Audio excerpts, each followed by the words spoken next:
Hello বন্ধুরা, আমি কিন্তু একটা ছোট ব্লগ নিয়ে আবারও চলে আসলাম তোমাদের পাশে।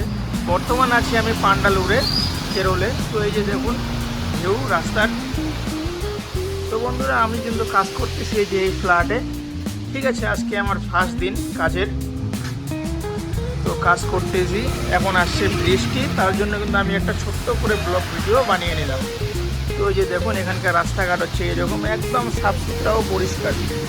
এই যে দেখুন এখানে ডাবের গাছ দেখা যাচ্ছে, এই দেখুন ডাবগুলো। তো বন্ধুরা, এই হচ্ছে আমার ছোট্ট ব্লগ। আর হ্যাঁ বন্ধুরা, এখানে কিন্তু পাহাড়ই পাহাড়। ঠিক আছে বন্ধুরা, তো এরকম ছোটো ছোটো আমি ব্লগ নিয়ে আসবো কেরলে। এরকম কী কী হয় তা আমি তোমাদেরকে দেখাবো, আপনারা আমাদের সাথে থাকবেন। ঠিক আছে, আরেকটা আমি জিনিস দেখাই দিছি, এই যে দেখতে পাচ্ছেন এগুলো মেঘ, এই মেঘেই কিন্তু ঢাকানো আছে বড় বড় পাহাড়। তো বৃষ্টি হচ্ছে, বোঝা যাচ্ছে না ঠিক করে, এইদিকে হয়তো আপনারা বুঝতে পারবেন। এই যে দেখুন দেখুন এটা তো বড় বড় পাহাড় কিন্তু। ঠিক আছে বন্ধুরা, পুরোই পাহাড়। এই হচ্ছে ভিউ। একটু আসলো জোরে বৃষ্টি। তো আজকের ভিডিও এই পর্যন্তই, আবার নেক্সট ভিডিওয় দেখা হচ্ছে।